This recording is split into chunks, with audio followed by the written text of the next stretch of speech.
Hey guys, so what I want to talk today about is flat stoppers. You might ask, what are flat stoppers? So for those of us that live in cold weather climates or just never drive our nice cars, we worry about parking our cars for long periods of time and what's going to happen to the tires. There's a lot of old myths of you shouldn't park on concrete, it's going to suck the moisture out.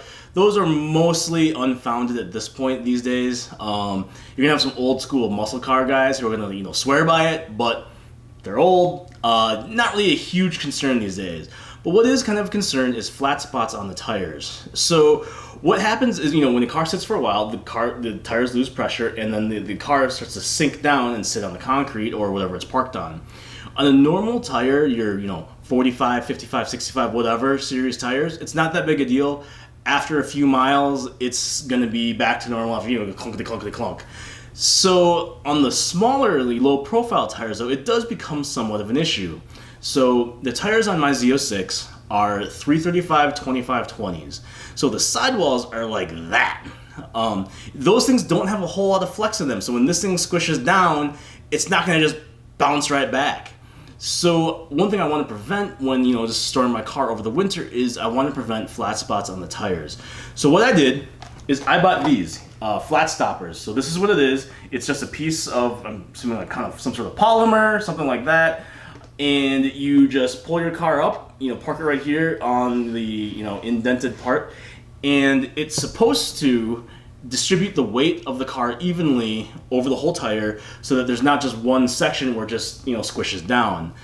What that does then is allow the tire to kind of keep its integrity, so hopefully you don't have to replace it the next year. I mean, is it 100% necessary? Probably not. But we all spend a lot of money on our cars, so all this money that we put into our nice tires and things like that, why not spend a couple $100s to preserve them? These things were about $250. It was $260 on Amazon, and then there's a little $10, $15 rebate. Ended up being after tax $250 shipped. So not a whole lot of money.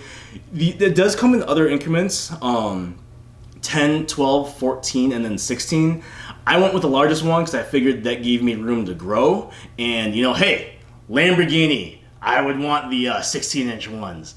So we'll see on that one. But right now, this one should have more than enough room. I don't know how they perform if there's tires hanging off the edge.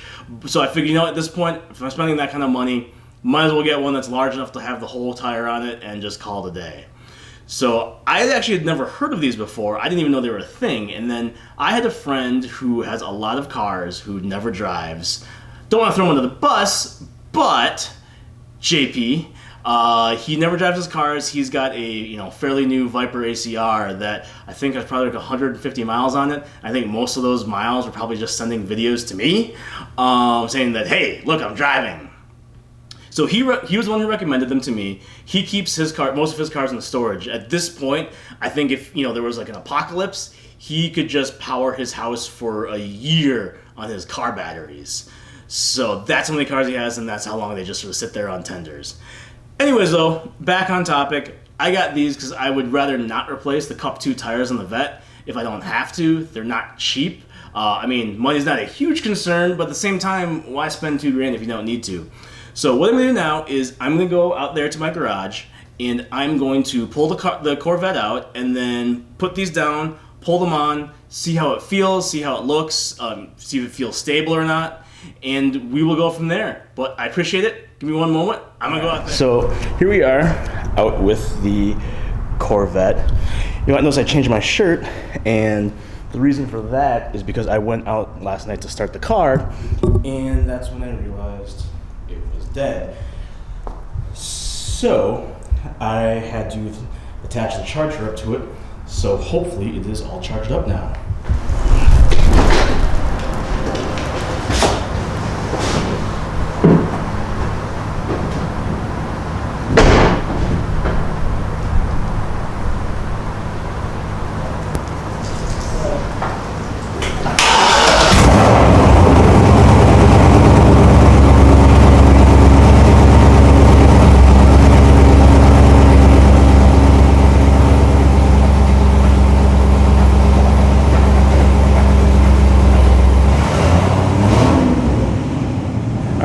So, car's warmed up. Gonna stick it back in here.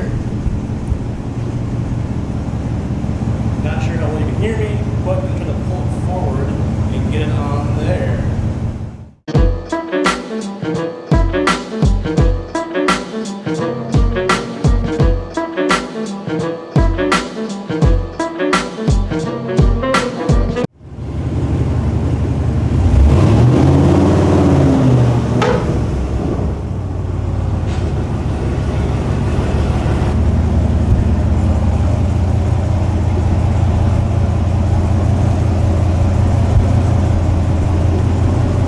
So, I guess there you have it. It's gonna sit on here and sit on the tracks and on the charger here for a while. I will see how it does though. Okay, so overall, I mean, it's pretty easy. You're basically just pulling a car onto some, little ramps. I didn't get to pull it on quite 100% straight. I'll probably have someone help guide me on there when I do it and actually store it there for the winter. Also, when I park it for good during the winter, I'll probably put some more air pressure into the tires. I'll actually probably do another video of that in like a month or sooner, depending on how soon the snow comes, on what I do to actually prep my car for the winter. Other than that though, yeah, pretty simple. They don't look weird in the garage at all. Everything looks fine. It's not, an eyesore. Pretty happy with it so far. I guess we will see, unfortunately probably won't drive the car for like another week because the weather is supposed to be kind of crappy. So when I do get a chance to pull the car off of them, I'll get a chance to see if there's, it's not going to be too long, but, we'll see if there's any, flat spots or if it rides weird after that. Other than that, no, I really appreciate it. So I will see everyone next time, probably when there's snow coming. Ugh, winter is coming.